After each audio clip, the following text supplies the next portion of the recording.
हमारे साथ मौजूद हैं एक इन्वेस्टिगेटिव जर्नलिस्ट और जो कि अब ऑथर भी हो गई हैं, Poonam Agarwal. Thank you for having me here.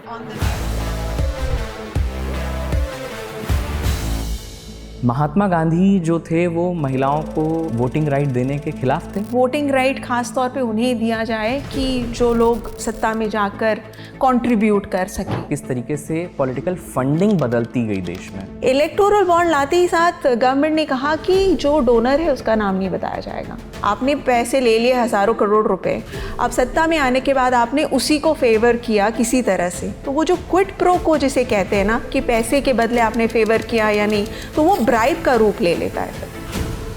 ये फंडिंग का जो इशू है, इसमें सारी ही पार्टीज बहुत साइलेंट लगती हुई नजर आती हैं। सबने लिया है चंदा। तो रिजर्व बैंक ऑफ इंडिया के गवर्नर कह रहे हैं कि भाई ये गलत है, इलेक्शन कमीशन कह रहा है कि ये गलत है, लॉ एंड जस्टिस का भी उनका भी कहना था कि ये प्रॉब्लम है, इसको लाने से कहीं ना कहीं ब्लैक मनी आएगी। मैंने तो हिडन नंबर 2018 में निकाला था, उस समय जनता को चली समझने आए, लेकिन पॉलिटिकल पार्टीज को भी नहीं समझ आया। कि आपके जहन में कैसे आया कि मुझे इलेक्टोरल बॉन्ड्स को इन्वेस्टिगेट करना चाहिए? 1000 रुपये का वो कागज़ खरीदने में मुझे 1 घंटे लग गए। मैंने कहा अपने बॉस को कि सर एक फोरेंसिक करा ले। वो गई अंदर, 10 मिनट के अंदर बाहर आई, हाँ इसके अंदर है, वो इसमें एक अल्फा न्यूमेरिक नंबर है। शुरुआत जब हुई हमारे यहाँ चुनावों की तो वन नेशन वन इलेक्शन ही होता था। क्यों लोग कह रहे हैं कि नहीं ये नहीं ठीक होगा? ये जो वोटर का जो पावर है ना वो तो चला जाएगा। स्टेट इलेक्शंस होने के बाद भी तो सरकारें गिरती हैं ना स्टेट में, क्या करोगे आप फिर? वहाँ इलेक्शंस नहीं करोगे, प्रेसिडेंट रूल गवर्नर रूल जो भी लगा के आप चलाओगे क्या? ईवीएम को लेकर के तमाम सारी बातें होती रहती हैं कि ईवीएम हमारे पास तो है नहीं। ईवीएम के साथ छेड़छाड़ हो सकती है ये कह रहे हैं, इट्स वनरेबल टू मैनिपुलेशन। अब आप वोट्स पोल्ड का डेटा देखेंगे तो वोट्स पोल्ड का डेटा वोट्स काउंटेड और वोट्स पोल्ड में मैच नहीं है। पॉलिटिकल पार्टी रोना काटना शुरू करते हैं ना जब हार जाते हैं, उसके बाद तो चुप रहते हैं। ये सबसे बड़ी प्रॉब्लम है। या तो ईवीएम भी ऐसे या तो ईवीएम आप बॉन्ड की तरह दे दो। ये बहुत अच्छी बात बोली आपने, बॉन्ड की तरह मैं भी उसको कहीं से जाके खरीद के चेक कर उसका फॉरेंसिक करवा लेते हैं।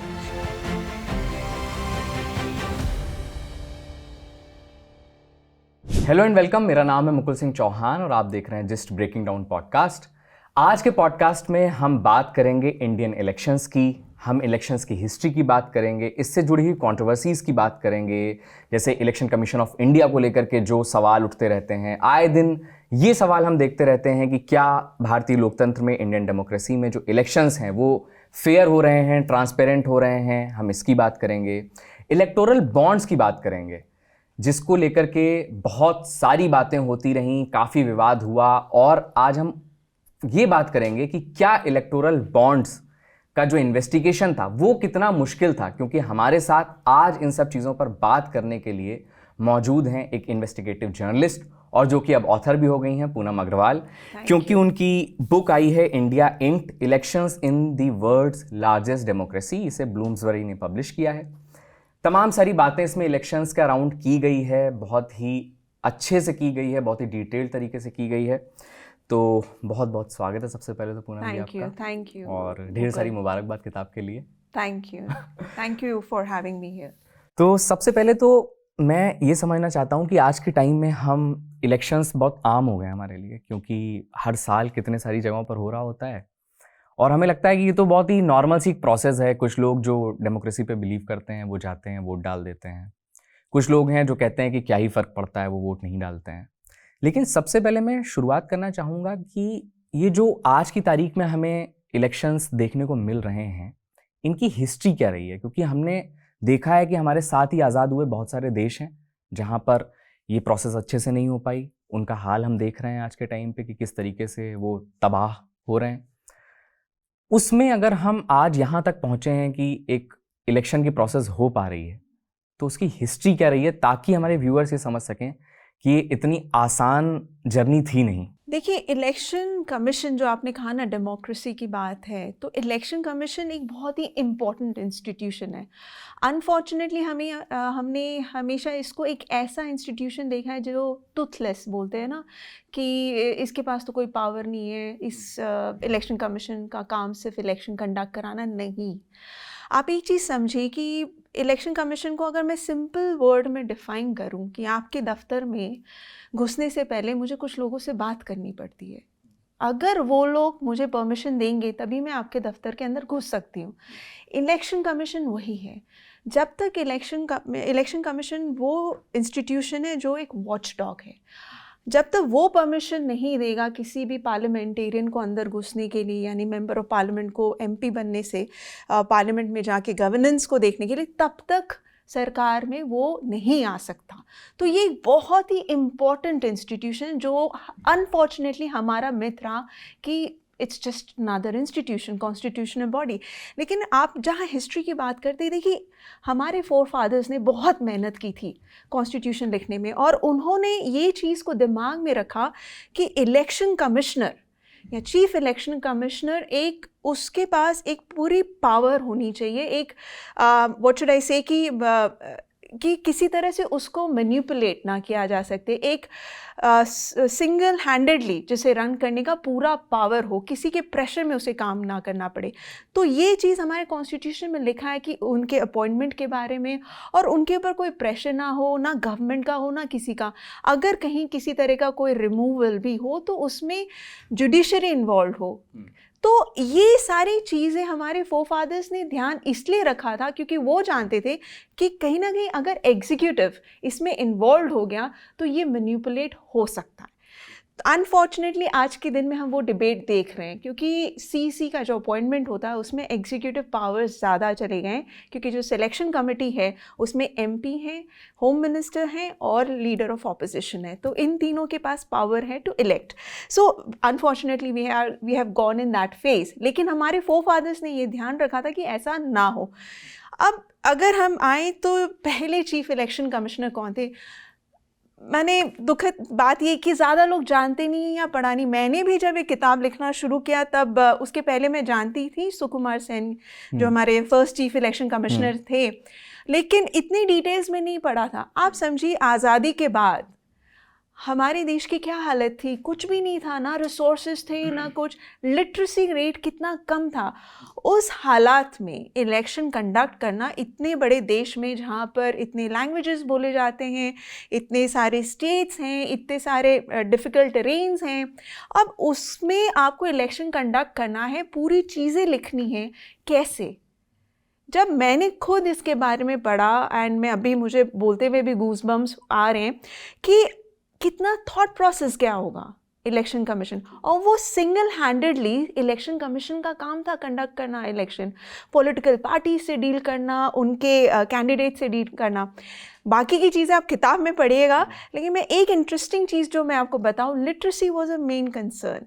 अब आप बैलेट बॉक्स लेकर आए हैं, इंक लेकर आ रहे हैं, सारी चीज़ें आप कर तो रहे हो, और एक स्टेट इलेक्शन और एक सेंटर का इलेक्शन हो, लेकिन अब जो पढ़ नहीं सकता है उसको तो आप लिख के नहीं दे सकते। तब इंट्रोड्यूस किया सिंबल, उन्होंने सिंबल पे डिस्कशन हुआ कि कैसे कैसे सिंबल डिस्ट्रीब्यूट किया जाए। अब आज की डेट में आप देखिए सिंबल पहचान बन गई है उन पॉलिटिकल पार्टीज़ की। जो चीज़ हमने लिटरेसी के कारण लाए थे कि जो लोग लिटरेट नहीं है उनको हम सुविधा दें, वो सिंबल दे दे। आज अगर हम देखें तो हम में से कितने लोग देखते हैं कि कांग्रेस लिखा है या बीजेपी लिखा है या टीम सी, हम तो सिंबल ही देख के वोट दे देते हैं। तो वो सिंबल आज पहचान बन गई है। तो इस तरह के डिटेल्स, इतना हार्ड वर्क जो गया है इलेक्शन कमीशन बनाने में, देश में इलेक्शन कंडक्ट करने में, पहला इलेक्शन किस हालात में बनाया, तो वो सारी चीज़ें आप पढ़ोगे तो आपको समझ में आएगा कि इलेक्शन कमीशन को बहुत पावर्स दिए गए थे। ऐसा नहीं है कि ये टूथलेस बॉडी है। लेकिन जिस वक्त में ये इलेक्शन कमीशन बन रहा था, उस वक्त में ही इस बात को पता था शायद कि हो सकता है आने वाले टाइम में इसको कोशिश किया जाए कि किसी तरह से कब्जे में किया जाए, इसी वजह से उसको फ्री एंड फेयर रखने की कोशिश की गई थी। एब्सोल्युटली। आप देखिए कितने फार साइटेड थे हमारे फोर फादर्स जिन्होंने कॉन्स्टिट्यूशन लिखा, और इतने फार साइटेड थे कि उन्होंने ये चीज़ें मेंशन भी की, और जो इलेक्टोरल प्रोसेस में जो जो चीज़ें उन्होंने इन्वॉल्व की, इंक या बैलेट या जो भी बॉक्सेस किस तरह से और इतने सारे जो हम आज की डेट में रिटर्निंग ऑफिसर, प्रिसाइडिंग ऑफिसर, उनको इन्वॉल्व कैसे करेंगे, उनको रिक्रूट कैसे करेंगे, वो सारी चीज़ें तब हो गई थी और वो हम आज तक फॉलो कर रहे हैं। तो इन सारी चीज़ों को बनाने में बहुत थॉट प्रोसेस गया है, हार्ड वर्क गया है, और वो चीज़ शायद हम आज की डेट में उतना अप्रिशिएट नहीं कर रहे हैं, लेकिन जब आप पढ़ोगे तो it's a rich history and one should respect this history कि आज हम अगर हमारे देश में डेमोक्रेसी है तो इनका कितना बड़ा कंट्रीब्यूशन है। जी, और इस बातचीत की शुरुआत मैंने यहाँ से इसीलिए की क्योंकि जो हमें आसानी से मिल जाता है शायद हम उसकी रिस्पेक्ट करना कम कर देते हैं, हम उसकी वैल्यू उतनी नहीं करते हैं। बट ये कितनी बड़ी प्रक्रिया के थ्रू, कितनी प्रोसेस के थ्रू आज की जो हम ये प्रोसेस को देख पा रहे हैं वो मिली है, इसमें इतना संघर्ष रहा है, इतना चैलेंजिंग रहा है ये, कि इसे बचाना भी हमारी जिम्मेदारी है as a citizen. Absolutely, absolutely. और आप समझिए कि जब सुकुमार सेन को अपॉइंट किया गया तब उनके ऊपर कितना प्रेशर था कि इलेक्शन जल्दी से कंडक्ट कराओ, लेकिन he did not give in. उन्होंने नहीं माना, उन्होंने बोला मैं जब तक अपना सारा सिस्टम सही तरह से ऑर्गेनाइज नहीं करूँगा तब तक मैं इलेक्शन नहीं करवा सकता, क्योंकि वो जानते थे कि जनता का मैंडेट वो बहुत वैल्यूबल है और उसको हड़बड़ी में या किसी तरह से लूप होल हो या किसी तरह की कोई प्रॉब्लम हो और उस समय इलेक्शन कंडक्ट करके उसको मैंडेट को लाना और चुनाव कराना या गवर्नमेंट बनाना वो सही नहीं रहेगा। तो उन्होंने पूरा समय लिया, प्रेशर में नहीं आए और उन्होंने सारी इलेक्टोरल प्रोसेस को एक बहुत ही सिस्टमैटिक वे में पेपर में डॉक्यूमेंट किया। उन्होंने एक्चुअली पहले इलेक्शन के ऊपर एक डॉक्यूमेंट भी लिखा था कि किस तरह से उन्होंने कंडक्ट किया, क्या क्या प्रॉब्लम आए, डीलिमिटेशन के इश्यूज भी आए, तो सारी चीज़ें डॉक्यूमेंटेड है। तो दैट्स अ ब्यूटिफुल थिंग। इसीलिए कहते हैं कि डॉक्यूमेंटेशन बहुत इंपॉर्टेंट है, जो कि आज हम सब सोशल मीडिया में शिफ्ट हो गए, लेकिन वो डॉक्यूमेंटेड था, इसीलिए शायद आज मैं वो किताब में लिख पाई जी, वो जो थॉट प्रोसेस था उनका। आज की तारीख में हम देखते हैं कि बहुत सारे इलेक्शंस में वीमेन सेंट्रिक योजनाएं अलग से दी जाती हैं, एक बहुत बड़ा वोट बैंक की तरह गिना जाता है महिलाओं को, उनको लेकर के तमाम कहीं पर पैसे दिए जा रहे हैं, कहीं कोई योजना चला दी जा रही है, कहीं कोई योजना चला दी जा रही है। बट इसमें महिलाओं की भागीदारी, जो पार्टिसिपेशन था, वो भी बहुत आसान नहीं था, जिसके बारे में भी आपने बात की है कि तमाम सारे देशों में बहुत लंबा संघर्ष करना पड़ा महिलाओं को वोटिंग राइट लेने के लिए, बट हमारे यहाँ पर वो राइट दिया गया। लेकिन इसमें एक चीज़ और भी मेरे को पढ़ने में मिली कि महात्मा गांधी जो थे वो महिलाओं को वोटिंग राइट देने के खिलाफ थे। खिलाफ नहीं, मतलब एक उनका ये था कि वोटिंग राइट खास तौर पे उन्हें दिया जाए कि जो लोग सत्ता में जाकर कंट्रीब्यूट कर सके, उस तरह का थॉट प्रोसेस था उनका। लेकिन एक जगह ही मेंशन था कि वो ज़्यादा सपोर्ट नहीं कर रहे थे इस चीज़ को। बट आपने जो बात बोली कि हमारे यहाँ महिलाओं को जो वोटिंग राइट दी गई है, शुरुआत से दी गई है, और वेस्ट में तो काफ़ी उन्हें लड़ना पड़ा सालों तक, और उसके बाद उन्हें अचीव किया, उन्होंने वोटिंग राइट अचीव किया। क्योंकि पहले जो वेस्ट में हमने देखा है वोटिंग का प्रोसेस, आपने ये भी पढ़ा होगा किस तरह से दिया जाता था वोटिंग राइट, जिनके पास प्रॉपर्टी हो या रिच हो तो उनको दिया जाता था, और महिलाओं में भी उनको दिया जाता था जो रिच फैमिली से आती थी, उनको वोटिंग राइट, कहीं ना कहीं वो प्रिविलेज्ड क्लास जिसे आप कहें, उनको दिया था। लेकिन इंडिया में ऐसा नहीं था। इंडिया में वोटिंग राइट शुरुआत से दी गई, यहाँ तक कि इलिटरेट लोगों को भी किसी तरह से अलग नहीं किया, क्योंकि लिटरेसी रेट उस समय बहुत ही कम था। तो महिलाओं को जो आज, मैं खुद महिला हूँ, तो हमें ये चीज़ जो हमें मिला है वोटिंग राइट, वो आसानी से मिल गया, शायद कई लोग इसलिए नहीं वैल्यू करते होंगे, लेकिन वेस्ट में बहुत लड़ाई लड़ी गई, इंडिया में हमें शुरुआत से महिलाओं को ये राइट दिया गया, and it's a very important thing to be noticed. हम कहते हैं ना, हम पिछड़े हुए कई चीज़ों में मानते हैं, लेकिन जहाँ तक इस चीज़ का सवाल है, वोट्स अधिकार है हम सबका और इक्वली बांटा गया, ना प्रॉपर्टी पे, ना आपके एसेट पे, ना लिटरेसी या इलिटरेसी, कुछ नहीं, सबको इक्वली देखा गया और सबको वोटिंग राइट दी गई। एक जो बहुत इंपॉर्टेंट एस्पेक्ट है इंडियन इलेक्शंस का वो है फंडिंग। पैसा सबसे बड़ी एक मैन पावर, मसल पावर और पैसा। तो पॉलिटिकल फंडिंग को लेकर के हमेशा से कंट्रोवर्सी चलती रहती है, और अभी हम इसमें इलेक्टोरल बॉन्ड्स की बात डिटेल में बहुत करेंगे ही। लेकिन सबसे पहले मैं समझना चाहता हूँ कि जो शुरुआत में इलेक्शंस हो रहे थे तब की पॉलिटिकल फंडिंग, और होते होते वो चीज़ इलेक्टोरल बॉन्ड्स तक आती है। तो क्या आपने जब अपनी रिसर्च की तो क्या आपने एनालाइज किया किस तरीके से पॉलिटिकल फंडिंग बदलती गई देश में, उसका क्या देखिए, पॉलिटिकल फंडिंग को लेके शुरुआत से ही प्रॉब्लम डिस्कशन, आपने किताब में भी पढ़ा होगा कि डिस्कशन होता आया कि बीच में ये बात भी आई कि पॉलिटिकल फंडिंग है ना पूरी कंट्रोल्ड मैनर में की जाएगी, एक सर्टेन लिमिट तक ही उनको पॉलिटिकल पार्टीज़ को फंड खर्च करने का वो आज भी है, लेकिन बहुत ही लिमिटेड वे में करा जाएगा। लेकिन ये चीज़ जो शुरुआत से ही कि बाहर जैसे कॉरपोरेट्स का उनका फंड आता रहा है पॉलिटिकल पार्टीज़ में, और उसको लेकर चर्चाएं भी होती रही हैं कि पॉलिटिकल फंडिंग आने से मतलब जो कॉरपोरेट की फंडिंग आने से पॉलिटिकल पार्टीज़ कहीं ना कहीं एक फेवरेटिज्म वाला चक्कर आएगा। तो ये इशू आज का नहीं है। देखिए, to be very honest, election आप बिना पैसे के लड़ नहीं सकते, और पैसा आपको कौन देगा? इन्हीं कॉर्पोरेट से आएंगे। अब हम जनता भी हम कंट्रीब्यूट कर सकते हैं, लेकिन हम उतना नहीं करते हैं। पैसा उनके पास है, वो देंगे, वो ही दे देंगे। पाएंगे। तो हम उस हिसाब से पॉलिटिकल फंडिंग का इशू शुरुआत से ही आया। लेकिन आज की डेट में मुद्दा ये है कि पॉलिटिकल फंडिंग गलत नहीं है, कॉर्पोरेट चाहे जो भी दे, लेकिन डिक्लेयर करना इज मोर इम्पॉर्टेंट। तो जब आप इलेक्टोरल बॉन्ड का इशू क्यों प्रॉब्लम में आया, इलेक्टोरल बॉन्ड लाते ही साथ गवर्नमेंट ने कहा कि जो डोनर है उसका नाम नहीं बताया जाएगा, अनोनिमस रखा जाएगा। लेकिन ये प्रॉब्लम है, क्यों है? क्योंकि आपके पास जो डोनेशन आ रहा है, सपोज करिए कॉर्पोरेट ए से आपने पैसे ले लिए हज़ारों करोड़ रुपए, अब सत्ता में आने के बाद आपने उसी को फेवर किया किसी तरह से, तो वो जो क्विड प्रो को जिसे कहते हैं ना कि पैसे के बदले आपने फेवर किया या नहीं, तो वो ब्राइब का रूप ले लेता है। फिर एक होता है पॉलिटिकल डोनेशन और एक होता है ब्राइब। ये दोनों में फ़र्क है, इस फ़र्क को समझना ज़रूरी है। अब आप पॉलिटिकल फंडिंग में इसीलिए शुरू से ही आप ये देखेंगे ट्रांसपेरेंसी की ज़रूरत है कि भाई आपको डिक्लेयर करना होगा कि आपको कहाँ कहाँ से फ़ंड आए हैं। आपको इसीलिए कैश पे लिमिट है कि आप कैश में इससे ज़्यादा पैसे नहीं ले सकते हैं। अब बाकी जो भी आपका ट्रांजैक्शन है वो आपको इलेक्शन कमीशन को बताना होगा। हालांकि political funding maximum black money में करते हैं लोग, वो चीज़ आप रोक नहीं सकते, हर एक कोई करता है।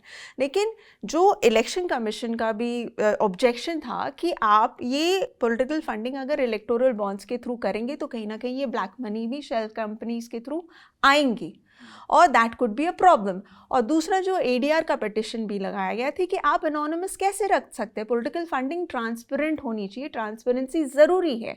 तो मुद्दा पॉलिटिकल फंडिंग का आपको कौन पैसे दे रहा है, कितना दे रहा है, ये अगर ट्रांसपेरेंट है then it's not an issue. कोई आपको पैसे लेने से मना नहीं कर रहा है, लेकिन ट्रांसपेरेंसी इज़ वेरी इंपॉर्टेंट। तभी तो आप देखते हैं कि जब आम आदमी पार्टी आई सरकार में, उन्होंने हम सारे चंदा जो जो दे रहे हैं हम सब वेबसाइट में डाल रहे हैं उसका। जब इनिशियली वो आए थे, वो किस लिए? कि जिसने 1000 रुपया दिया उसका भी नाम दे रहे हैं, जिसने 1 करोड़ रुपया दिया उसका भी नाम हम दे रहे हैं, वो ट्रांसपेरेंसी के लिए। तो अब ये ट्रांसपेरेंसी इसलिए ज़रूरी है कि कहीं बाद में कोई फेवरेटिज्म हो रही है कि नहीं, ये चीज़ भी जानने का हक है हमारा।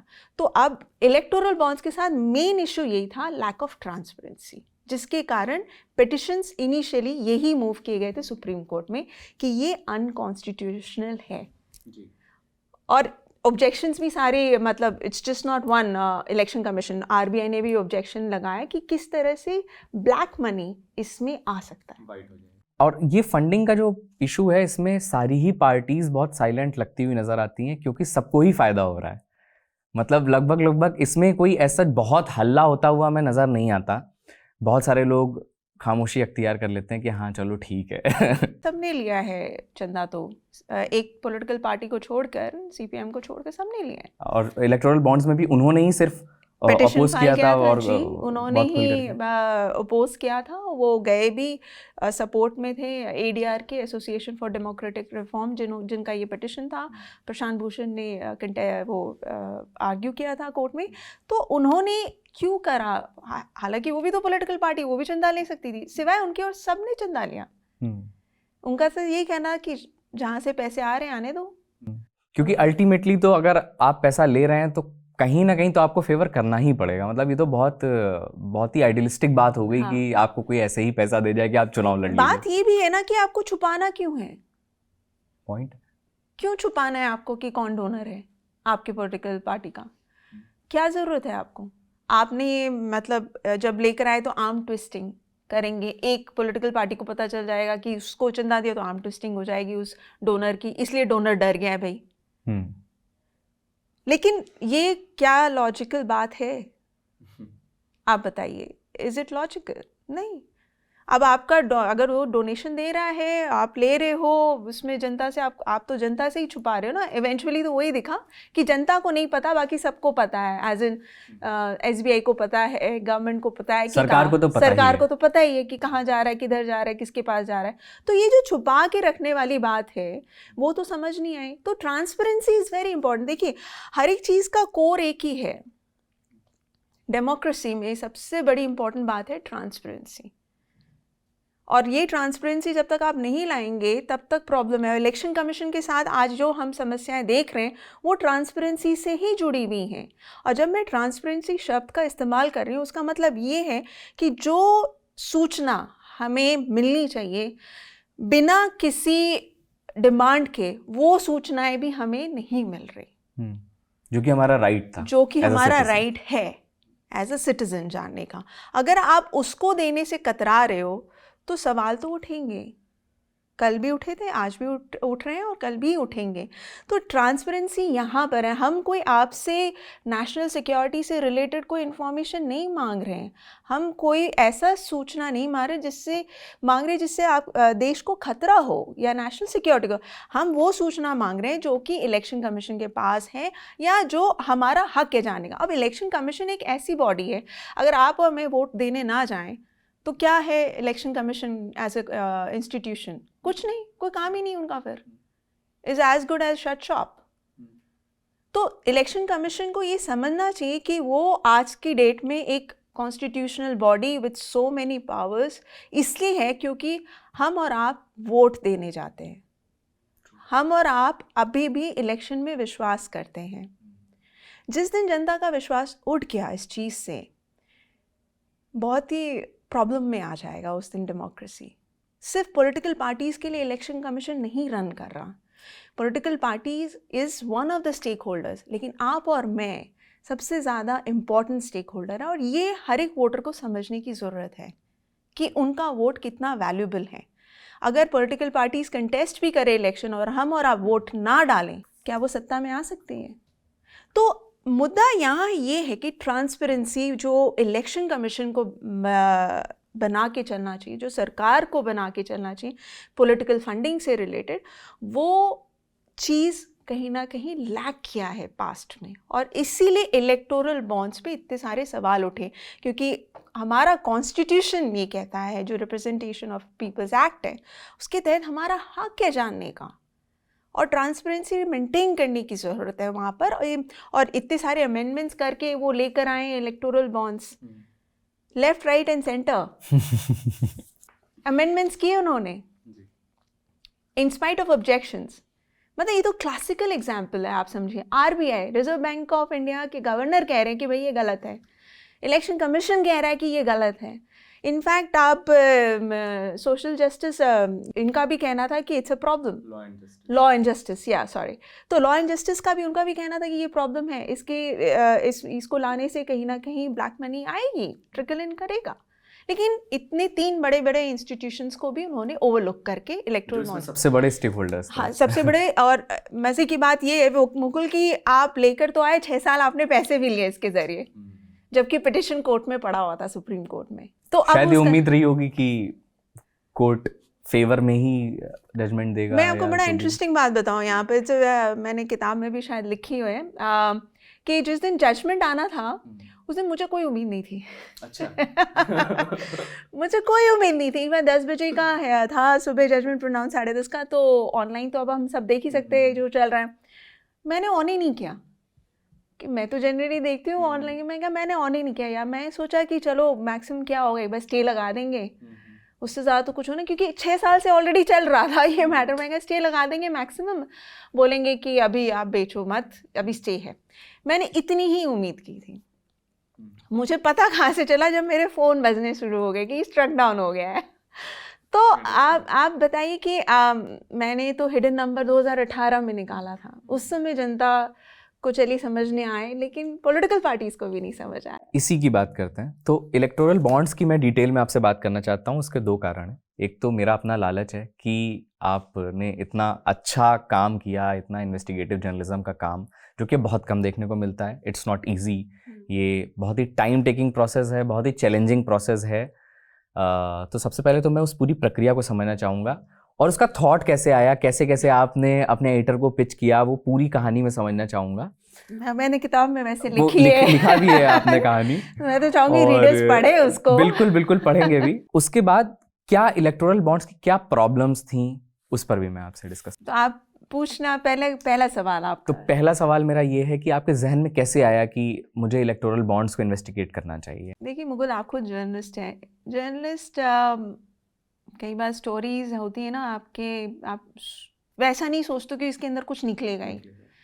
मैंने भी ऐसे सोच के इलेक्टोरल बॉन्ड स्टोरी में नहीं वेंचर इन किया। देखिए मेरे जो एडिटर हैं क्विंट के, फॉर्मर एडिटर क्विंट के, राघव बहल, उनके साथ डिस्कशन हो रहा था इलेक्टोरल बॉन्ड्स पे। उन्होंने कहा कि क्योंकि वो फाइनेंस में काफ़ी इंटरेस्ट रखते हैं उनका, तो उन्होंने बोला कि ऐसे ऐसे एक इलेक्टोरल बॉन्ड स्कीम आई है, बोला तुम देखो इसको कि ये तो गवर्नमेंट कह रही है एनोनिमस है।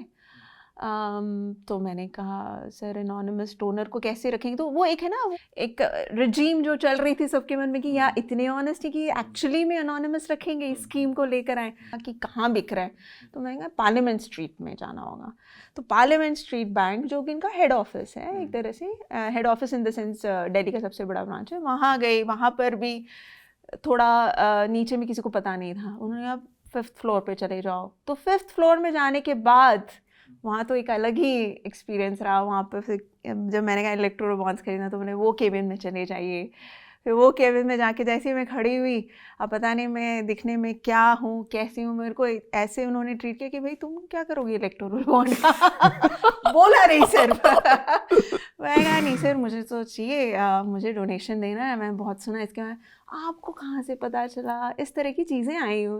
मतलब वो थोड़ा हैरान परेशान था वो ऑफिस कि क्यों तुम्हें क्यों खरीदना है? तो मैं फिर अपनी कहानी सुना दी कि सर एक कॉर्पोरेट से जुड़ी हुई हूँ, उनको देना है डोनेशन, लेकिन एक चीज़ पक्का करना है कि पता नहीं चलेगा ना किसी को। अच्छा। कि किसको किससे ये बेस बनाया मैंने कि भाई आर्म ट्विस्टिंग वाला सबसे बड़ा एलिगेशन था। तो मैं कहा सर वो पता नहीं चलना चाहिए कि किस पॉलिटिकल पार्टी को उन्होंने लिया। मेरे बॉस ना बहुत डरे हुए, इसीलिए वो ना चंदा ऐसे नहीं देना। तो बोलते नहीं किसी को नहीं पता चलेगा ऐसा। तो उन्होंने डिटेल्स में बात की। बहुत ही अच्छा एक्सपीरियंस रहा। तो फिर आईडी, मतलब आप समझो 1000 रुपये का वो कागज़ खरीदने में मुझे 1 घंटे लग गए और खाली था। और पहले कन्विंस करने में टाइम लगा। मतलब वो बंदा बहुत ही विचित्र एक्सपीरियंस था मेरे लिए। फिर उसके बाद मैंने कहा कि सारी आईडी प्रूफ ले ली उन्होंने। मैं चेक बुक लेकर गई थी क्योंकि आप सिर्फ चेक से। और आप कितने का बॉन्ड लेने गई थी? 1000 रुपये भाई। अच्छा 1000 रुपये। हाँ, उससे ज़्यादा मैं नहीं लेना चाहती थी। तो चेक बुक लेकर गई, सारी चीज़ें, सारी मेरी डिटेल्स उन्होंने रख ली। मैंने दे दिया कॉर्पोरेट। मैंने बातचीत भी की उनसे कि कोई नंबर तो नहीं है ना, कुछ है कि नहीं, पता तो नहीं चलेगा ना? नहीं कुछ नहीं, कोई नंबर ही नहीं, आप देख लेना। उसमें सिर्फ एक डेट होता है, वो किसकी वैलिडिटी 15 दिन की। मैं कहा ठीक है सर। अब मुझे फिर सारे प्रोसेस, वो भी एक कैबिन में हुआ था, ये नहीं कि खुले में हुआ था, वो कैबिन में ही हुआ था। बाहर आके बोले मैडम आप वहाँ वेटिंग रूम में बैठ जाओ, मैं दे दूँ। मैं कहा इतना तो टाइम बीत गया है, अब और कितना समय लगेगा? तो बोलते थोड़ा टाइम और लगेगा, आप बैठ जाइए। फिर उसके बाद एक मैडम आई, करीब थोड़े 15-20 मिनट के बाद एक बड़े से एनवेलॉप में बॉन्ड डाल के लेकर आई। मैं कहा भाई बहुत ही रिस्पेक्टफुली ये दे रहे। तो मतलब मुकर मैं नहीं कहते, मेरी जो क्यूरियोसिटी का लेवल एकदम हाई हो चुका था। मेरे को बॉन्ड देखना था, वो एनवलप भी अच्छा नहीं लग रहा। मैं वहीं खोल के देखा। मैं कहा मैडम इसमें कोई सीरियल नंबर नहीं है? तो बोलते नहीं मैडम, बस ये एक डेट होता है, आपको इस डेट के पहले आपको जमा करना है, नहीं तो ये वैलिड नहीं होगा, 15 दिन की वैलिडिटी है। मैंने आगे पीछे दाएँ बाएँ सब देखा, फिर भी एक बार जाके पूछ लिया कि है कि नहीं, कोई नंबर नजर नहीं आया, कुछ नहीं। डिसअपॉइंटमेंट था मेरे लिए थोड़ा। वो आप समझ सकते हो, कुछ भी नहीं निकला। अरे इतनी मेहनत की। गवर्नमेंट तो सच कह रहा है। जेटली साहब सच कह रहे हैं, नहीं ट्रैक हो सकते।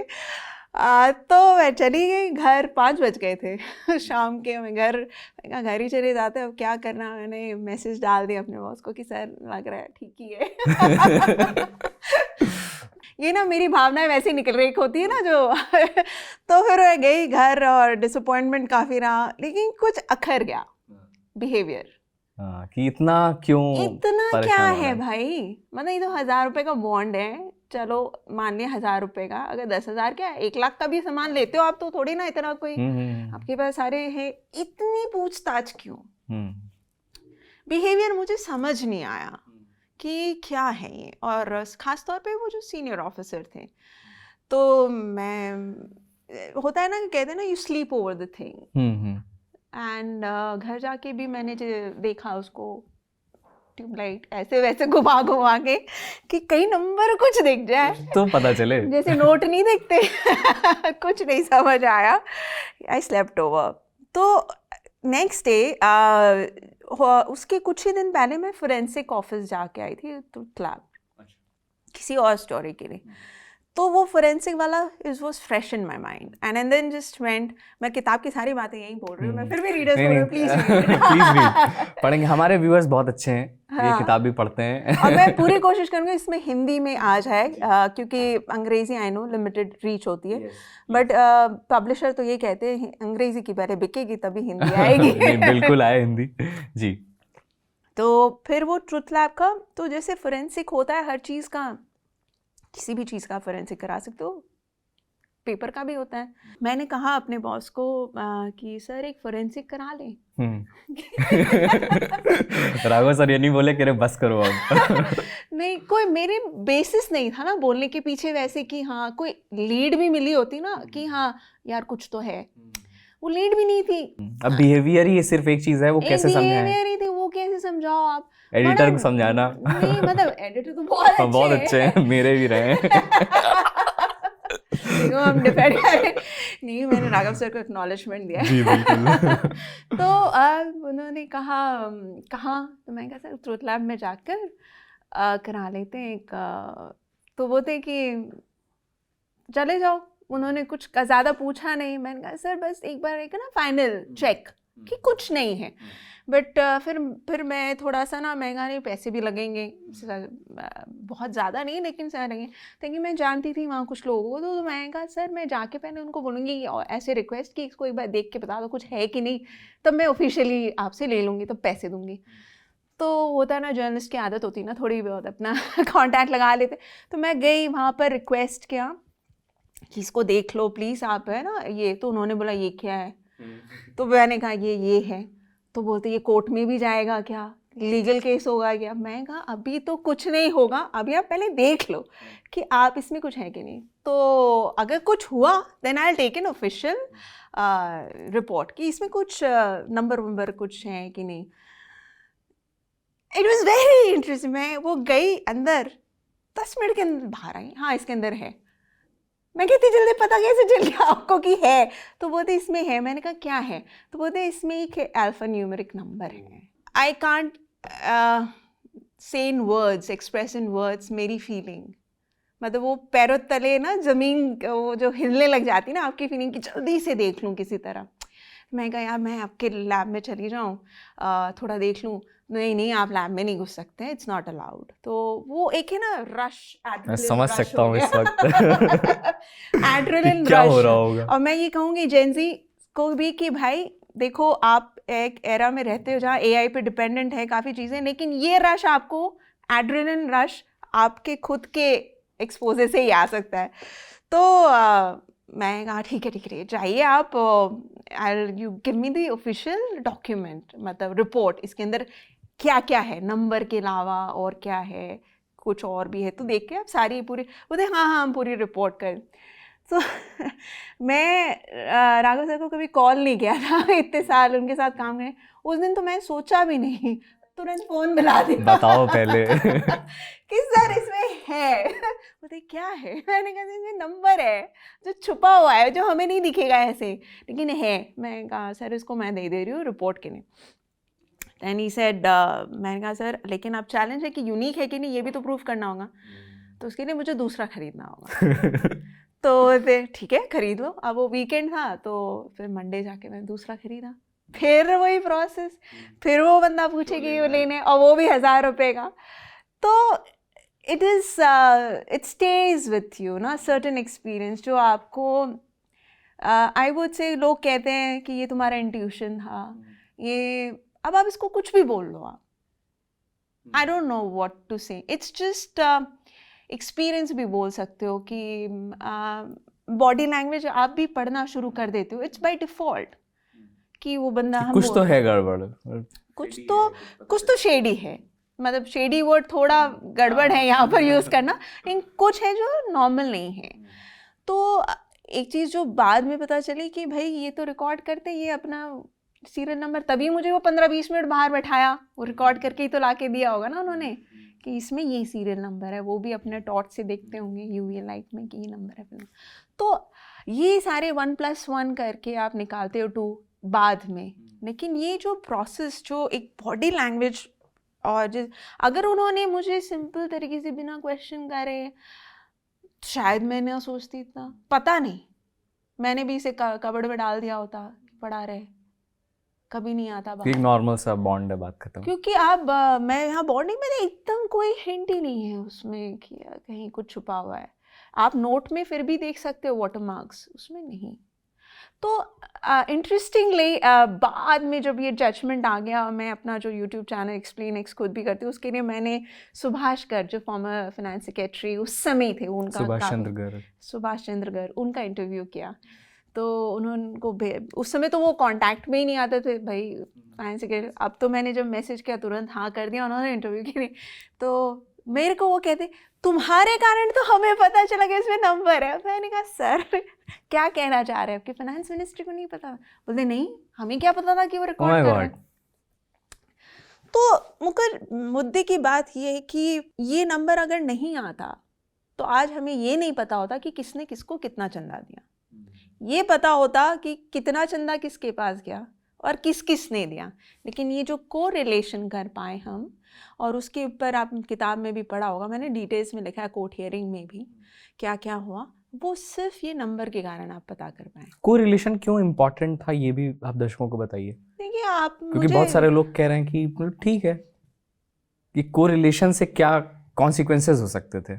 को रिलेशन के कॉन्सिक्वेंसेस क्विड प्रो को, अब आपने वो जब डेटा आया, इतने सारे रिपोर्ट्स आपने देखे होंगे डिजिटल मीडिया में, टीवी ने तो कुछ किया नहीं, वो सबको पता है, जैसे कि न्यूज़ मिनट है, क्विंट है, न्यूज़ लॉन्ड्री, वायर, अपने रिपोर्टर्स कलेक्टिव, इन सब ने इतने सारे रिपोर्ट्स किए को रिलेशन पे। क्या दिखाया उन्होंने कि भाई कुछ लोगों को के ऊपर एजेंसीज थी वो अरेस्ट कर ली थी भाई, उसके बाद उन्होंने तुरंत डोनेशन दिया, वो बाहर। कुछ पे केस हुआ, तुरंत डोनेशन दिया, बाहर। कुछ को गवर्नमेंट कॉन्ट्रैक्ट्स मिले, मिलने से पहले उन्होंने डोनेशन दिया, मिलने के बाद डोनेशन दिया। तो टाइमिंग, इस डेटा से आपको टाइमिंग भी मिल रहा है ना कि 1 मई को इतना चंदा उसने दिया और 12 मई को उसको इतने करोड़ों का कॉन्ट्रैक्ट मिला। भाई आप और मेरा पैसा है, क्या आपको इंटरेस्ट नहीं है कि किसको कॉन्ट्रैक्ट जा रहा है? सबसे ज़्यादा चंदा जिन्होंने दिया है वो 2 कंपनीज हैं इसमें, मेगा इंजीनियरिंग दूसरी कंपनी है। अब मेगा इंजीनियरिंग जो कंपनी जिन्होंने सेकंड लार्जेस्ट डोनर हैं, उसके बारे में आप पढ़ेंगे तो आप हैरान हो जाएंगे। उनके खिलाफ तो CAG रिपोर्ट है कि कितना पुअर काम किया उन्होंने, कितने सारे प्रोजेक्ट्स अभी भी पड़े हुए हैं जो उन्होंने फुलफिल नहीं किया, poor quality of work, delay in work. तो इस तरह की कंपनीज को कॉन्ट्रैक्ट फिर भी मिले जा रहे। तो अब आप कह रहे हो ना कि क्यों ज़रूरी है जानना? भाई आपका और मेरा पैसा पब्लिक मनी है, आपको इंटरेस्ट नहीं है जानने में कि कहाँ आपका पैसा जा रहा है? मेहनत की कमाई होती है, टैक्स देते हैं हम। तो इसीलिए ज़रूरी है कि आपको पता चले कि कौन कितना पैसा चंदा में दे रहा है और किसको कितना फ़ायदा हो रहा है। घूसी जा रही है ना ये तो ये को रिलेशन अगर नहीं आता तो एक पिटिशन फाइल नहीं होती। अब आपको भी पता होगा कि वो पिटिशन सुप्रीम कोर्ट में फाइल हुई थी जिसमें 22 इंस्टांसेस ऑफ क्विड प्रो को, एलिज्ड क्विड प्रो को was found between different companies. अब वो पिटिशन सुप्रीम कोर्ट में गई, लेकिन सुप्रीम कोर्ट ने कहा कि वो उनका मैंडेट नहीं आता, क्योंकि उनका मैंडेट सिर्फ ये था कि इलेक्टोरल बॉन्ड स्कीम सही है कि नहीं, कॉन्स्टिट्यूशनल है कि नहीं, उस पर जजमेंट दे दिया। अब आप अपने रिस्पेक्टिव कोर्ट्स में जाके इस पर केस करें, क्रिमिनल जो भी हो। तो वो डिसमिस हो गया अनफॉर्चुनेटली। लेकिन हमें अब पता है कि किसने किस पे चंदा दिया और उस पर इन्वेस्टिगेशन होनी चाहिए। अगर मीडिया हाउसेस इन्वेस्टिगेशन कर सकते हैं विथ लिमिटेड रिसोर्सेज, तो भाई हमारे जो CBI, इन्फोर्समेंट डायरेक्टरेट इतने बिजी रहते हैं बाकी के काम में, वो थोड़ा इस काम पे भी ध्यान दे देते, लेकिन उस पर कुछ नहीं हुआ। ये एक तरह का फ्रस्ट्रेशन बहुत लोगों में देखा मैंने, पब्लिक में भी देखा। मतलब एक ऐसी हालत आ गई थी उस समय कि मेट्रो से भी जाती थी तो कुछ लोग पहचान लेते थे तो वो यही पूछते थे कि अब क्या, ये तो पता चल गया हमें कि किसने किसको दिया, कि उनको उनके ऊपर केस भी होगा, उनके ऊपर कोई कार्रवाई होगी कि नहीं। तो मैं तो यही कहती थी कि भाई सुप्रीम कोर्ट में पिटिशन पड़ा है, उनके ऊपर है। मतलब एज अ जर्नलिस्ट मेरे पास भी एक लिमिटेड पावर्स है। तो ऐसा नहीं है कि जनता को नहीं पता, जनता बहुत जागरूक है। मुद्दा वहाँ नहीं है, मुद्दा बस ये कि कहीं ना कहीं हम वो जो रिलीजन कम्युनलिज्म में फंस जाती है ना चीज़ें, तो आपका ध्यान पूरा डिस्ट्रैक्ट कर दिया जाता है कोर इशू को से हटाने के लिए। और वो कोर इशू पे जिसने ध्यान नहीं दिया वो सवाल पूछता है। ट्रू। और मैंने किताब में भी बहुत अच्छी स्टोरी मेंशन की है इंट्रोडक्शन में कि एक सोसाइटी का गार्ड आके मुझसे पूछता है कि मैडम अब क्या होगा आगे। आपको लिटरेसी, आपको उस चीज़ के लिए पढ़ने लिखने के लिए, वो जो कहते हैं ना जो इंसान पढ़ा लिखा उसी को वो नहीं होता है, पढ़ा लिखा इंसान वो भी होता है जो पढ़ लिख लिटरली नहीं कर सकता, लेकिन उसको इतना आइडिया है कि क्या सही है उसके लिए और क्या गलत है, वो नॉलेज है जनता में। और इलेक्टोरल बॉन्ड्स में जो मुझे डिसअपॉइंटमेंट हुआ 2018 में कि भाई लोगों को समझ नहीं आ पाया या समझे नहीं, वो डिसअपॉइंटमेंट 2024 में हट गया जब मुझे ये समझ आया कि भाई जब इस मुद्दे को उठाया जाए तो एक नीचे तबके का इंसान भी इसको सुनेगा और समझेगा। तो मैं ये नहीं मानती, बस अवेयरनेस ज़रूरी है, अवेयरनेस ज़रूरी है। और मैं ये नहीं मानती कि लोगों को ये बात समझ नहीं आ रही। ये है कि भाई हम फेवरेटिज्म में कहीं ना कहीं घुस जाते हैं, अंध भक्त बन जाते हैं, या खाली एक पॉलिटिकल पार्टी की तरफ लीनिंग होती है तो सब वही, वो चीज़ है प्रॉब्लम। लेकिन गड़बड़ी तो है। और बहुत ही आपने उस वक्त मतलब इस स्टोरी की इतनी बातचीत हो रही थी और भी बहुत ही ज़्यादा इम्पॉर्टेंट स्टोरी थी, और यंग जर्नलिस्ट हमारे जैसे जो हैं उनको ये देख करके जब आप अभी बता रही हैं तो मुझे बहुत ही अच्छा लग रहा है। बिल्कुल। तो अगली जो मैं बात करना चाह रहा हूँ कि सबसे ज़्यादा बात जो होती है वो ईवीएम को लेकर के तमाम सारी बातें होती रहती हैं। हर इलेक्शन के बाद आज के टाइम पे ये होता है कि या एक तबका बोलता है कि अब ईवीएम हैक हो गया है, कोई कहता है कि ईवीएम से चुनाव नहीं होने चाहिए। हम लोग ईवीएम तक पहुँचे हैं जर्नी करके, पहले बैलेट पेपर से इलेक्शंस होते थे, उसके बाद ये ईवीएम वीवीपैट का हमने रास्ता चुना। तो इसको लेकर के जो सवाल आए दिन उठते रहते हैं उनका जब आपने रिसर्च किया तो आपको उसका क्या समझ में आया? और दूसरा कि क्या इससे भी बेहतर कोई प्रक्रिया है हमारे यहाँ पर जिसको अपनाया जाए या जा सकता है ताकि इन सारे जो सवाल हैं इनसे बचा जा सके? देखो ईवीएम पे मैं एक ही चीज़ कहती हूँ कि ईवीएम हमारे पास तो है नहीं। अब हम उसको कैसे प्रूव करें कि भाई आप ये हैकेबल है कि नहीं? क्या तो ईवीएम भी ऐसे या तो ईवीएम आप दे दो हमें इलेक्शन। ये बहुत अच्छी बात बोली आपने, बॉन्ड की तरह मैं भी उसको कहीं से जाके खरीद के चेक कर उसका फोरेंसिक करवा लेते हैं। चलिए आपने गवर्नमेंट को एक आइडिया दे दिया। लेकिन मैं ये कह रही हूँ कि हमारे हाथ में तो है नहीं। अब इलेक्ट्रोल बॉन्ड हाथ में आया तो मैंने उसका फोरेंसिक करा दिया, ईवीएम तो आ नहीं सकता। तो एक ब्लैक बॉक्स है हमारे लिए कि हम तो उसका कुछ कर नहीं सकते, ना हम उसको टेस्ट कर सकते ना। अब वो इलेक्शन कमीशन कहते हैं हम तो बुलाते रहते हैं पार्टीज़ को, बताओ क्या प्रॉब्लम है। अब वो ऐसे थोड़ी ना है भाई हम गए उठाए उसको दिखा दिया कि गलत है। नहीं, अब एक फ़ोन ही ले लो ना आप। अब मेरा फ़ोन ठीक चल रहा है मुझे पता है क्योंकि मैंने इसके साथ कुछ छेड़छाड़ नहीं की। अब कई बार हम छेड़छाड़ करके इसमें वायरस भी डाल देते हैं ना, लोगों के फ़ोन में नहीं वायरस डाल देते जो स्कैमर्स करते हैं, तब उनको सारा डेटा लीक हो जाता है। कैसे होता है? क्योंकि आपने उसके साथ छेड़छाड़ की है। अदरवाइज तो फ़ोन तो ठीक ही है, जब आपने खरीदा तब तो ठीक ही था। तो वही सिस्टम है ईवीएम के साथ। भाई ईवीएम के साथ छेड़छाड़ हो सकती है ये कह रहे हैं, इट्स वनरेबल टू मैनिपुलेशन। अब वो मैनिपुलेशन हो रही है कि नहीं है ये तो हम प्रूव कर नहीं सकते। क्यों नहीं कर सकते? क्योंकि ईवीएम हमारे एक्सेस में नहीं है। तो ये जो मुद्दा है ना कि भाई आप बताओ ये हैकेबल है या इसको छेड़ा गया है, ये क्या, भाई हम कैसे उसको दावे के साथ कह सकते हैं? एविडेंस नहीं है। अब एविडेंस क्या है? क्यों हमारा डिस्ट्रस्ट है इलेक्शन कमीशन? वोट्स पोल का डेटा। अब आप हाल फिलहाल ही इलेक्शन कमीशन ने कहा है कि वो जो कि अब यूएस में तो बात चल रही है ना कि इट्स हैकेबल, और वहाँ पर तो इलेक्शन कमीशन ने कुछ मीडिया आउटलेट्स को बोला कि नहीं ये तो एक्यूरेट कैलकुलेटर है जी, ये तो वाईफाई से कनेक्टेड नहीं, इंटरनेट से कनेक्टेड नहीं है जो अमेरिका में होता है। मानिए आपकी बात, चलिए नेट से अब आप कह रहे हो एक्यूरेट कैलकुलेटर है, तो भाई आप कैलकुलेटर में 2+2 करते हो तो 4 ही आता है ना, वही दबाते हो तो वही आता है। अब आप वोट्स पोल्ड का डेटा देखेंगे तो वोट्स पोल्ड का डेटा वोट्स काउंटेड और वोट्स पोल्ड में मैच नहीं है। क्यों मैच नहीं है? एक इलेक्शन नहीं बल्कि 2 लोकसभा इलेक्शंस का डेटा है बाहर, उसमें मैच नहीं है। आप उस पर तो जवाब नहीं दे रहे हो, क्यों नहीं दे रहे हो? तो यहाँ पर ये ट्रांसपेरेंसी की बात आ गई। अगर ये कैलकुलेटर है तो एक्यूरेट होना चाहिए, सही बात है, और अगर एक्यूरेट नहीं है तो क्यों नहीं है ये बता दीजिए। अब आप क्या हो, अब एक्यूरेसी में प्रॉब्लम क्या है? कहीं कहीं ज़्यादा गिने गए वोट, कहीं कम गिने गए वोट। चलो आप कहोगे कि कम इसलिए गिने गए क्योंकि कुछ ईवीएम काम नहीं किया, मान लिया। अब ज़्यादा कैसे गिन सकते हो आप ये वोट मिसमैच की बात कर रही हैं। जी, जब वोट्स पोल्ड और काउंटेड, जो जितने वोट्स गिरे उतने ही गिने गए, उसमें मैचिंग तो होनी चाहिए। अगर आप कह रहे हो कि ईवीएम में वोट्स काउंटेड कम इसलिए क्योंकि कुछ जगह में पोलिंग बूथ्स में ईवीएम खराब हो गया या टेक्निकल इशू आ गया तो वहाँ के 500 वोट नहीं गिने गए इसलिए कम आए, लेकिन आप कहीं कहीं तो ज्यादा भी गिना हुआ दिख रहा है ना हमारे को डेटा में। मतलब जितने वोटर्स हैं उससे ज्यादा वोट पड़ गया जितने वोट्स मतलब जितने वोट्स गिरे उससे ज्यादा गिने गए। अगर 500 वोट गिरे वहां पर तो 600 वोट कैसे गिन सकते हो आप? मतलब कुछ तो गड़बड़ है, वो लॉजिकली नहीं है। या तो ये कैलकुलेटर है तो आप बोलो कि हाँ मैच होना, और ये सिर्फ ये इशू आज से नहीं 2019 से चला आ रहा है। उस समय मैंने पहली बार रिपोर्टिंग की थी। और अभी क्या है कि जितने भी सीईसी से बात की हमने, चीफ इलेक्शन कमिश्नर, उन्होंने ये कहा कि ज्यादा तो हो ही नहीं सकता। क्यों आ रहा है ज्यादा? कम का तो ये है कि खराब हो गया। हाँ, लेकिन वो भी एक्सप्लेन नहीं दे रहे, एक्सप्लेनेशन नहीं दे रहे। आप तो कॉन्स्टिट्यूएंसी वाइज बताओ ना कि ईस्ट दिल्ली में हमने 4 ईवीएम नहीं गिने इसलिए इतना वोट कम गिना गया, वो भी नहीं दे रहे।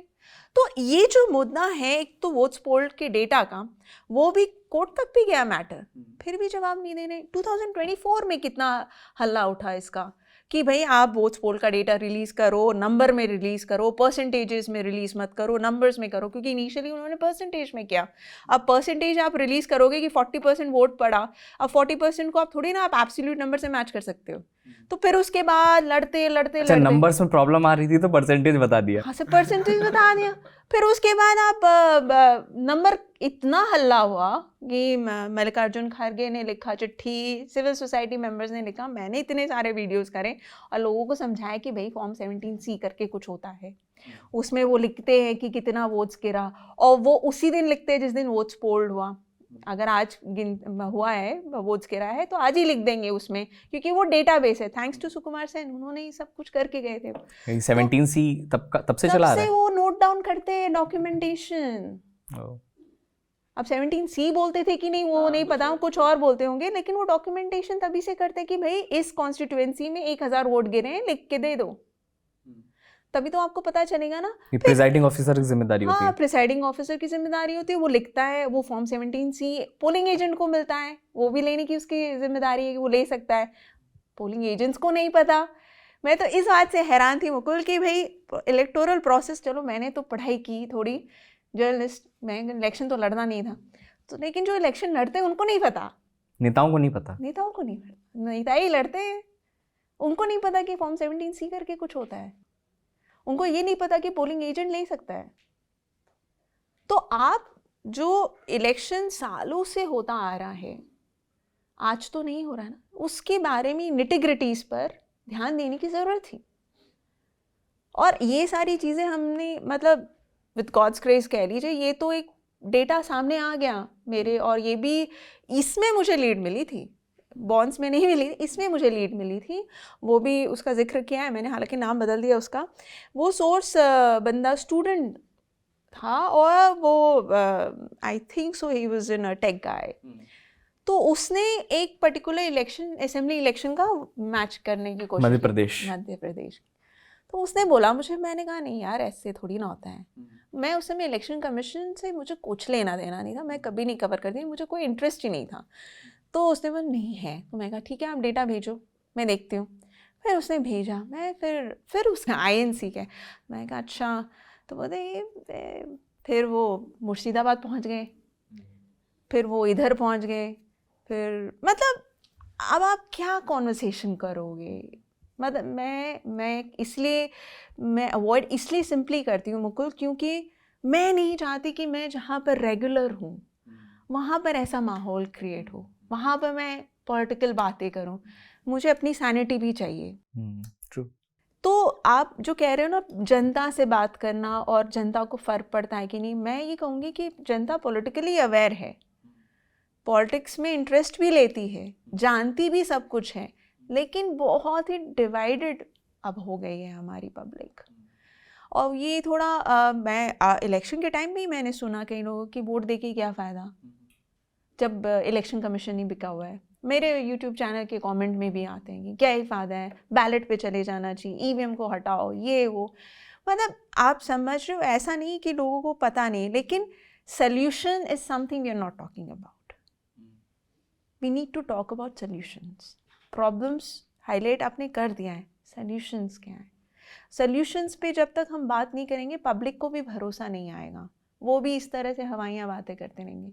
तो आप ये जो पॉलिटिकली अवेयर हैं लोग, लेकिन लोगों के पास ये उनको एक ये नहीं पता चला कि सोल्यूशन क्या है इस प्रॉब्लम का। इलेक्शन कमीशन के साथ यही है प्रॉब्लम। मुझे पता है like votes polled votes counted में ये प्रॉब्लम है, क्यों हो रहा है ये जवाब नहीं दे, इसका सोल्यूशन क्या है? सोल्यूशन एक है, मैं सोल्यूशन पे आती हूँ। सोल्यूशन ये है कि भाई आपको पहले तो अवेयरनेस देनी है अपने पॉलिटिकल पार्टी के लोगों को, पोलिंग एजेंट्स को बताना है कि भाई उसे करना क्या है पोलिंग बूथ में जाके। सिर्फ ये नहीं देखना कि वहाँ पर वोटर आ रहे हैं, उनके वोटर आ रहे हैं कि नहीं, उनको ये नहीं देखना है कि उन पर ठीक से उन्होंने वोटिंग की कि नहीं, उनको ये डॉक्यूमेंट्स भी कलेक्ट करने हैं। अब वो फॉर्म 17C का जो जिक्र किया है मैंने, फॉर्म 17C में आपके यूनिक नंबर्स भी होते हैं ना, जो ईवीएम्स होते हैं या वीवीपैट, उनके नंबर्स भी होते हैं। तो जब काउंटिंग होता है वो आप चेक करोगे मैच कर कि सकता है। हाँ कि है कि नहीं। अब जब मैं कहती हूँ पोलिंग एजेंट्स, तो अब पॉलिटिकल पार्टीज क्या कहते हैं, इतने पोलिंग एजेंट्स तो हमारे पास है नहीं, ये तो वॉलंटियर्स होते हैं, हम हर एक जगह भेज नहीं सकते, हमारे पास पैसे नहीं हैं इतने, या इतने एक कॉन्स्टिट्यूएंसी में 2500 भी पोलिंग ये हो कितने ही जाए, लोग लगाएं, कितने ही लोग लगाएं। तो समस्या है यहाँ पर, लेकिन awareness is what we need. और वो अवेयरनेस, जैसे कि political parties they are important stakeholders, तो ये अवेयरनेस उनको अपने लोगों में करना होगा। तभी आप 2024 के इलेक्शन में आप देखोगे कि बहुत सारे पोलिंग एजेंट्स से मेरी बात हुई, उन्होंने अपने ग्रुप में बताया कि भाई ये फॉर्म 17C लेना है और हमें काउंटिंग वाले दिन जाके देखना है। अच्छा, ये अवेयरनेस आई? बहुत आई। मैंने 1-2 को इंटरव्यू भी किया था और उन्होंने कहा कि मैडम हमारे 500 या 1000 लोगों का एक है ग्रुप, वहाँ पर हमने बताया ये ऐसे फॉर्म 17C है। तो उन्होंने बाद में भी बताया कि कई जगह उनको मिला नहीं, दिया नहीं गया, या कुछ भी इश्यूज थे। हो सकता है प्रिजाइडिंग ऑफिसर को भी ना पता हो कि ये देना नहीं, वो उसे पता है। इलेक्शन कमीशन में एक चीज़ और मैं बोल रहा हूँ कि ये एक बाइबल है, सारी चीज़ें लिखी हुई हैं। हैंडबुक होता है प्रिसाइडिंग ऑफिसर का, वो लिखा हुआ ऑनलाइन, उनको पढ़ना होता है इलेक्शन के पहले। अरे प्रॉपर वर्कशॉप होती है हर इलेक्शन के पहले, कितनी सारी वर्कशॉप्स होती हैं, आपको सिखाया जाता है। सिखाया जाता है। वो क्यों किया गया? क्योंकि ये बाहर के होते हैं ना, इलेक्शन कमीशन खुद के तो लोग होते नहीं, कोई इसलिए टीचर है, कोई सरकारी टीचर है, कोई और कर्मचारी, इसीलिए हैंडबुक बनाया गया है कि भाई तुम पढ़ के जाओ, तुम्हें पता होना चाहिए तुम्हें करना क्या है। तो सारी चीजें लिखी है। पोलिंग एजेंट्स का भी एक है उसमें सेक्शन पूरा, वो उन्हें पढ़ना है कि उनका काम क्या है। तो ये जब एक बाइबल है, जब मैं एज ए जर्नलिस्ट कर सकती हूँ, तो इनके लिए तो बाएं हाथ का खीर होना चाहिए। तो आप जो बोल रहे हो ना कि जनता में गुस्सा है, जनता में डिस्ट्रस्ट भी है, लेकिन वो जो डिवीजन हो गया ना कि भाई मेरी पार्टी तो है ही सरकार में, तो क्या ही फर्क पड़ता है, बोलने को तो लोग बोलेंगे। और दूसरी प्रॉब्लम क्या है कि ये जो पॉलिटिकल पार्टी रोना काटना शुरू करते हैं ना जब हार जाते हैं, उसके बाद तो चुप रहते हैं, ये सबसे बड़ी प्रॉब्लम। इससे तो बहुत प्रॉब्लम आ जाती है क्योंकि आप बिना बेसिस के ईवीएम पे सवाल उठा रहे हो। क्या बेसिस है आपके पास ईवीएम पे सवाल उठा? और मैं अब आपका जो एक क्वेश्चन था कि हमारी जो करंट प्रोसेस है, I personally feel, and I spoke to some technical people also, experts IIT के, बैलेट माना चलो बैलेट अच्छी चीज़ है, ठीक है, बैलेट में चले जाने में कोई दिक्कत नहीं, लेकिन हमारा प्रोसेस करंट क्या है? Electronic and ballot both, it's a combination. Electronic vote आप देते हो, बैलेट पेपर निकल के आता है वीवीपैट में प्रिंट होकर, तो आपने 2 वोट रजिस्टर किया है, इलेक्शन कमीशन 2 वोट्स रजिस्टर करता है एक वोटर का। Keep that in mind. Now if you have electronic vote, आप गिनते क्या हो? Electronic vote. लेकिन आपके इलेक्शन कमीशन के लॉ में क्या लिखा है कि अगर इलेक्ट्रॉनिक और पेपर वोट में मिसमैच हुआ तो कौन सा माना जाएगा? वीवीपैट. जी. गिनते हो वो जो हमें दिखता नहीं, जो हमें दिखता है वो तो गिनते ही नहीं. तो ये एक सबसे बड़ी प्रॉब्लम है. तो इसका एक रास्ता तो बहुत आसान है ना कि दोनों मैच कराना मैंडेटरी कर दिया जाए. तो वही तो लगा था पिटिशन 100% वीवीपैट काउंटिंग का सुप्रीम कोर्ट में. तो क्यों नहीं किया उन्होंने? सुप्रीम कोर्ट ने इसलिए नहीं किया. इलेक्शन कमीशन ने कहा भाई बहुत टाइम लग जाएंगे, स्टिकी होता है पेपर, के कौन इतना समय देगा. अब भाई आप बताओ एज अ वोटर, फॉरगेट कि हम जर्नलिस्ट हैं, आपको फ़र्क पड़ता है कि इलेक्शन का रिजल्ट एक दिन बाद डिक्लेयर हो रहा है या एक हफ्ते बाद हो रहा है? मैटर क्या करता है? 4 दिन चैनल में और एग्जिट पोल चल जाएगा. 4 दिन और चल जाएगा. नहीं चलो एग्जिट पोल तो बंद करना पड़ेगा जब काउंटिंग शुरू हो जाएगी. हाँ, तो आप चलाते रहो अपने 4 दिन के, तो आपकी दुकान चल रही है. दुकान नहीं बोलना चाहिए, चैनल चल रही है. लेकिन तो आपके पास तो कोई प्रॉब्लम नहीं है. मैटर क्या करता है? एज अ वोटर मुझे क्या मैटर करेगा? आप एक हफ्ता लोगे वो मैटर नहीं करेगा. मेरे लिए मैटर ये करता है कि आपने इलेक्शन रिजल्ट सही डिक्लेयर किया है कि नहीं. तो ये जो चीज़ कहना कि ज़्यादा समय लग जाएगा और फिर वो स्टिकी होता है, उसको रिडिक्यूलस. बैलेट पेपर आपको याद है कितना बड़ा? आपने तो शायद वोट नहीं दिया होगा. मैंने एक बार दिया है. नहीं मैंने भी नहीं दिया शायद नहीं दिया. लेकिन मैंने देखा है वो बैलेट पेपर कितना बड़ा सारा होता है.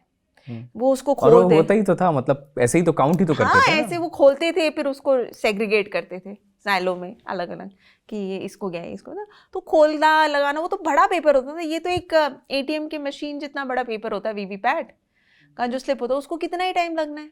तो आप उसको क्यों नहीं काउंट कर रहे हो? सिर्फ काउंट ही नहीं, मैच करो भाई. आपका इलेक्ट्रॉनिक और पेपर वोट शुड मैच. ये तो वरना इस व्यवस्था का फिर मतलब ही क्या है? व्यवस्था का मतलब सिर्फ ईवीएम ही हम लगा देते. हाँ, तो वीवीपैट को लाने के पीछे ही. और फिर दूसरा मेरे ख्याल से तो यही होना चाहिए कि जो लगा भी था पिटिशन में कि भाई हमने वीवीपैट का पूरा फुल फॉर्म क्या है? वोटर वेरीफाइबल पेपर ट्रेल जो भी. तो उसको वेरीफाई आप 5-7 सेकेंड में नहीं कर पाता है कई इंसान, तो उसको आप उसको हाथ में दे दो ना वोटर के. वो देख लिया, वेरीफाई हो गया, उसने बैलेट बॉक्स में डाल दिया. इस पे इलेक्शन कमीशन क्या कहती है कि वोटर अपने जेब में डाल के ले जाए. क्यों ले जाएगा? तो ये जो जवाब थे ना, ये बड़े विचित्र जैसे कहेंगे ना, जवाब जो थे वो सवाल खड़े कर रहे हैं. सवाल खड़े कर रहे हैं. अब ये क्यों करना चाहते हैं सब? मेरे ख्याल से अगर आप है ना इसको 100% काउंटिंग कर देना वीवीपैट और इसको मैच का टैली करके, आई थिंक तो सारे क्वेश्चंस ही बंद हो जाएंगे. हाँ, सही बात है. And allow voters to put it in the ballot box. क्योंकि सवाल वहाँ भी उठते हैं ना कि वीवीपैट में वो सही नहीं दिख रहा है चिन्ह, वो दिया किसी को और किसी और का आ रहा है. तो ये सिंपल है. मैं ये कहूँगी जो प्रोसेस है ऑलरेडी उसको आपको डिसमेंटल करने की ज़रूरत ही नहीं है. बिकॉज ईवीएम लाने में भी बहुत पैसे खर्च हुए, करोड़ों रुपए खर्च हुए. उसको डोंट डिसमेंटल इट. क्योंकि बैलेट को आप लेकर आते हो तो बैलेट को लाने में भी आपको पूरा प्रोसेस चेंज करना हो. तो this is the best way out and there is nothing wrong in it. Electronic and ballot both. हालांकि कई लोग सहमत नहीं करेंगे, बट मैं तो उस हिसाब से कह रही हूँ कि जो करंट प्रोसेस है उसको ही आप फॉलो कर लिए and make it more robust. हाँ, कि इसी प्रोसेस में और क्या अच्छा कर सकते हैं. स्ट्रेंथन कर दो आप कि people are happy and voters confidence is very important. Election commission should understand that. आखिरी बातचीत जो मैं करना चाहता हूँ वो है वन नेशन वन इलेक्शन की. और इसको लेकर के बहुत सारी बातें होती रहती हैं. शुरुआत जब हुई हमारे यहाँ चुनावों की तो वन नेशन वन इलेक्शन ही होता था. आज की तारीख पे जो सवाल उठ रहे हैं वो कितने जायज़ हैं? क्यों लोग कह रहे हैं कि नहीं ये नहीं ठीक होगा, फेडरल स्ट्रक्चर पर हमारे क्वेश्चन उठ जाएगा? तो व्हाट डू यू थिंक, क्या निकला आपकी रिसर्च में? रिसर्च में तो मैंने पूरा लिखा है. अभी तो वो चल ही रहे हैं controversy one nation one election को लेकर. अभी लेकिन वन नेशन वन इलेक्शन के पीछे इनका सिर्फ एक ही है जो बीजेपी हमेशा से लाना चाह रही. एक साथ साइमल्टेनियस इलेक्शंस हो जाएंगे एंड आप खर्चा बचा लोगे. मेन तो यही है कि खर्चा मेन यही है कि खर्चा बच जाए. हालांकि एक्स्ट्रा ईवीएम लगेगा वो हम ले आएंगे, लगा लेंगे, ठीक. खर्चा का एक पॉइंट है. लेकिन एज अ वोटर आप सोचो, मैं तो सिंपल एज अ वोटर ही बोलूँगी, पॉलिटिकल पार्टी को एक बार साइड कर देते हैं. आज 2 इलेक्शंस होते हैं, स्टेट एंड सेंटर, दोनों के मुद्दे अलग होते हैं। दोनों के मुद्दे अलग होते हैं, इसलिए आपके दरवाजे तक पॉलिटिकल पार्टी भी 2 बार आती है। और हम ये भी देखते हैं कि दोनों इलेक्शंस के कुछ महीनों पहले तक तो आपके घर के आसपास काम भी होता है ना। तो अब क्या है कि ये जो वोटर का जो पावर है ना, वो तो चला जाएगा फिर। एक ही इलेक्शन हो गया, क्योंकि स्टेट इलेक्शन का अलग से ध्यान ही नहीं जाएगा किसी को, सब पूरा फोकस ही सेंट्रल इलेक्शन पे हो जाएगा। So this is a bit of a setback for voters, क्योंकि आपके political party will not care. 5 साल खत्म। सेंटर के इलेक्शंस होते हैं, फिर स्टेट के होते हैं, तो एक बार 2 साल में फिर जाग तो जाते हैं कम से कम, नहीं तो फिर 5 साल खत्म। दूसरा ये है कि जो कि बहुत ही लॉजिकल है, आप देखो स्टेट इलेक्शंस होने के बाद भी तो सरकारें गिरती हैं ना स्टेट में। क्या करोगे आप फिर? वहाँ इलेक्शंस नहीं करोगे, प्रेसिडेंट रूल, गवर्नर रूल जो भी लगा के आप चलाओगे क्या? तो वो भी प्रैक्टिकली पॉसिबल नहीं है। स्टेट्स में गिर जाती हैं सरकारें। तो आप सपोज करो आपने 2034 में ही हो पाएगा अगर वन नेशन वन इलेक्शन हुआ तो अगर आप उस समय शुरू करते हो और उसके बाद आप कह रहे हो कि कंटिन्यू करेंगे, लेकिन कितने साल तक कर पाओगे आप? That's a question. आप कोई गारंटी तो दे नहीं सकता है कि 5 साल के अंदर कोई सरकार नहीं गिरेगी या हमेशा ऐसा। तो उसको लाना पहले तो एक बहुत सारे कॉन्स्टिट्यूशन में चेंजेस भी होते हैं। Let's not forget that.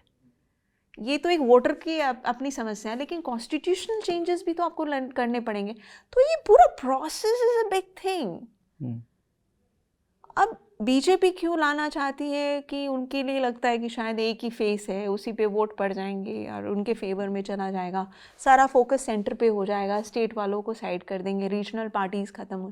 तो आप देखो किताब में भी मैंने लिखा है कि किस तरह से रीजनल पार्टीज़ ने, ऑपोजिशन पार्टीज़ ने इसके अगेंस्ट बोला। अब तो जेबीसी भी चल रही है, तो अब इस पर क्या होता है क्या नहीं होता, इट्स एन इवेंचुअली देखा जाएगा। बट प्रैक्टिकल रीजंस के लिए आप अगर देखें तो it's not favourable in that way. और पैसे की बात जहाँ तक आती है तो जनता का पैसा है, पॉलिटिकल पार्टी अपनी जेब से तो खर्च कर नहीं रही है ना। तो जनता का पैसा मैटर, जनता तो इसीलिए देती है ना पैसा कि जो गवर्नेंस है वो जनता का मैंडेट दिखाए। तो अगर आपको लगता है कि खर्च होता है तो होता है, उसके लिए आप इलेक्शंस पे तो कॉम्प्रोमाइज़ नहीं करेंगे ना। बिल्कुल। और आई थिंक कि it's not even practical for multiple reasons in long होता तो था ही, फिर वो खत्म क्यों हुआ? हाँ, पहले भी शुरुआत तो हुई थी उसी से, साइमल्टेनियसली इलेक्शन से ही शुरू हुई, फिर खत्म इसीलिए हुआ ना क्योंकि स्टेट्स पर वो गवर्नमेंट गिर गए इधर उधर, फिर अलग अलग डेट्स पे आए। नहीं तो वो हमने आपने मतलब पॉलिटिकल पार्टीज ने या गवर्नमेंट ने तो डिसाइड नहीं किया ना कि इस दिन होगा, वो तो सरकारें गिरी इसलिए फिर इलेक्शन हुआ। आप वो कॉन्फिडेंस नहीं आएगा और आप पूरा सिस्टम बदल दोगे, बहुत ही सारी चीज़ें आएंगी। तो one nation one election it's a matter of debate and लंबा चलेगा अभी ये।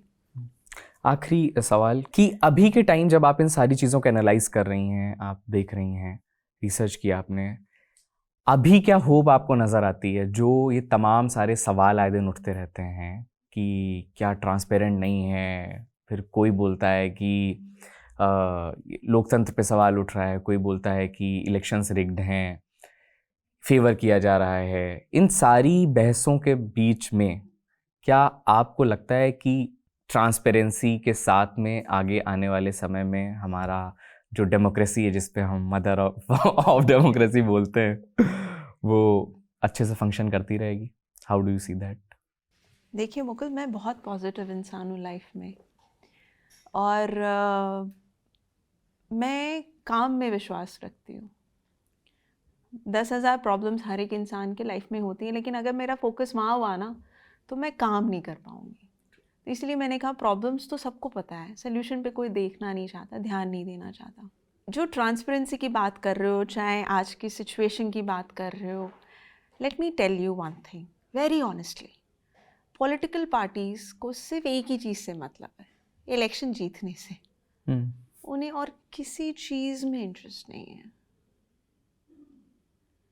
तो उनको जहाँ तक उनका सवाल है, अब हम जो करंट सिचुएशन में हम उनके बिना कर भी नहीं सकते कुछ, क्योंकि पोलिंग एजेंट्स उनके होते हैं। तभी तो हमने डिमांड किया कि फॉर्म 17C पब्लिक डोमेन में डाल दो। जनता तो टैली कर लेगी, अगर वो नहीं कर सकती तो वो एक फिर पॉलिटिकल पार्टी के एजेंट को भी जाके कलेक्ट करने की ज़रूरत नहीं, तो वो भी नहीं इलेक्शन कमीशन करना चाहता। तो हम तो सॉल्यूशंस बता रहे हैं आपको और उसके लिए लड़ते रहेंगे। एज ए जर्नलिस्ट मैं लिखती रहूँगी, बोलती रहूँगी, आप एज ए जर्नलिस्ट लिखते और बोलते रहोगे, और जो एक्टिविस्ट हैं वो कोर्ट में का दरवाज़ा खटखटाते रहेंगे, सुप्रीम कोर्ट में पिटिशंस लगते रहेंगे। हालांकि उन पे भी सवाल उठती है, हमारे जुडिशरी पे भी सवाल उठ रहे हैं काफ़ी। लेकिन बात यह है कि एक तो awareness is very important, awareness के साथ साथ उसका जो लॉजिकल कंक्लूजन है वो भी जनता को जानने की ज़रूरत है। खाली ईवीएम हैकेबल है, ईवीएम टैम्पर्ड हो सकता है, इस तरह के जो नारे लगते हैं ना पॉलिटिकल पार्टीज भी ना, तो वो कहीं ना कहीं कॉन्फिडेंस खत्म कर देते, क्योंकि आपके पास एविडेंस नहीं। But the moment you come with an evidence and then you also speak about the solution, it boost confidence. तो हम जब आपसे कह रहे हैं कि ये मिसमैच का इशू है, इसका सोल्यूशन यही है कि फॉर्म 17C आप पब्लिक डोमेन में डाल दो, अपलोड कर दो आप सारे ऑनलाइन, इलेक्शन पोलिंग के बाद हम मैच कर लेंगे काउंटिंग वाले दिन। वही किया था ना मैंने तो वही किया, क्योंकि आप पहले अपलोड कर देते थे, वो भी मैच नहीं कर रहा, आपके किया। तो सॉल्यूशन पे ध्यान देना ज़रूरी है। ट्रांसपेरेंसी की इशू कल थी, आज है, कल रहेगी। सत्ता बदल सकती है, लोग वही हैं लोग वही हैं, आप ये मानो। एक टेम्पलेट सेट कर दिया गया है, अनफॉर्चुनेटली एक बहुत बड़ा डेंट लग गया है, और वो जो टेम्पलेट सेट किया है इस रिजीम ने, वो कैरी फॉरवर्ड कुछ हद तक होगा ही, आप इसको डिनाई नहीं कर सकते। और ये एज अ जर्नलिस्ट हमारी responsibility is to ask right questions, और वो हमें करना है। मुझे तो वो आज की डेट में सब है ना, वो टैग कर देते ना, इधर के हो इधर के हो, वो बहुत अनफॉर्म। मैंने यूपीए के सरकार के टाइम में एक्सटेंसिवली रिपोर्ट किया, 2G स्कैम, CWG स्कैम, सब रिपोर्ट किए। तब मैं क्या बीजेपी के सपोर्टर थी? आज मैं ये रिपोर्ट करी तो मैं क्या कांग्रेस सपोर्टर होगी? नहीं, मेरा काम है ये। That's all I can say. So let's be positive and speak about solutions more, not just the problem. बहुत शुक्रिया पूनम जी। और ये किताब है India Inc, elections in the world's largest democracy. तो ये हम सब की जिम्मेदारी है, आप व्यूअर्स की भी जिम्मेदारी है। ये डेमोक्रेसी अगर हम देखेंगे अपने आसपास के मुल्कों में, तो ये बहुत लंबा संघर्ष चल रहा है, बहुत चैलेंजिंग है इसको बचा करके रख पाना। इसमें इंडिविजुअल सबको अपनी जिम्मेदारी निभानी पड़ेगी, सवाल उठाने पड़ेंगे, पूछना पड़ेगा, ताकि जो लोग जवाबदेह हैं, जो लोग रिस्पॉन्सिबल हैं, उनको ये पता रहे कि उन पर जो उनके नागरिक हैं वो नज़र रख रहे हैं। तो आप पढ़िए इस किताब को और शो को देखिए। अगर आपको ये बातचीत अच्छी लगी हो तो लाइक करिए वीडियो को, चैनल को सब्सक्राइब करिए। बहुत बहुत शुक्रिया, आप आई, आपने अपना समय दिया। Thank you so much.